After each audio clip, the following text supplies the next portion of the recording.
एक निवेदन.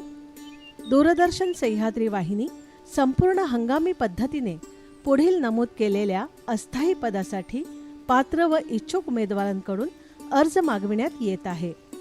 उमेदवारांनी अर्ज, बायोडेटा यामध्ये अर्ज केलेल्या पदाचे नाव, स्वतःचे नाव, संपर्क क्रमांक, ईमेल ID व पत्ता नमूद करून सोबत वयाचा पुरावा, संबंधित शैक्षणिक पात्रतेची प्रमाणपत्रे, अनुभव प्रमाणपत्र, ओळखपत्र आणि अलीकडील पासपोर्ट आकारातील छायाचित्र यांच्या समवेत स्वहस्ताक्षरित प्रती पाठवाव्यात.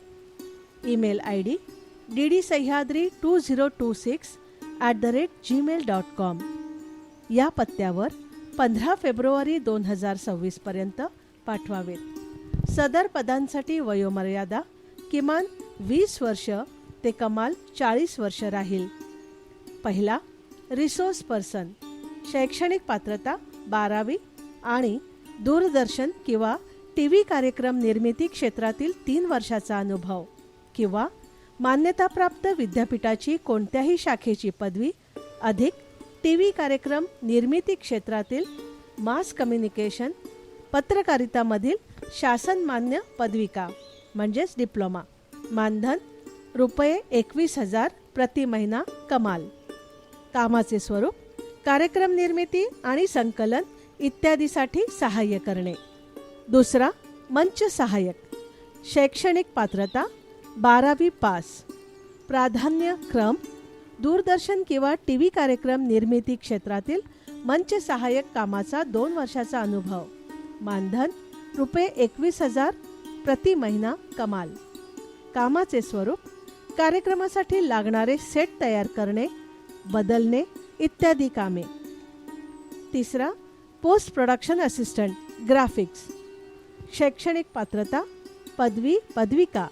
Multimedia, design, animation, graphic, visual art. प्राधान्यक्रम दूरदर्शन TV कार्यक्रम निर्मितीमधील 2 वर्षाचा अनुभव. मानधन ₹31,500 प्रति महिना कमाल. कामाचे स्वरूप कार्यक्रमाचे ग्राफिक्स, ॲनिमेशन तयार करणे. चौथा, ग्रंथालय सहाय्यक. शैक्षणिक पात्रता मान्यताप्राप्त विद्यापीठाची पदवी आणि MS Excelचे प्रमाणपत्र. प्राधान्यक्रम ग्रंथालय विज्ञान शाखेतील पदविका. मानधन ₹17,500 कमाल. कामाचे स्वरूप ग्रंथालयीन कामात सहाय्य करणे. नियम व अटी. दूरदर्शन केंद्र मुंबई यांना कोणताही अर्ज स्वीकारण्याचा अथवा नाकारण्याचा सर्वाधिकार राहील. वरील सर्व पदे हंगामी अस्थायी स्वरूपातील असतील याची कृपया नोंद घ्यावी. निवेदन संपलं.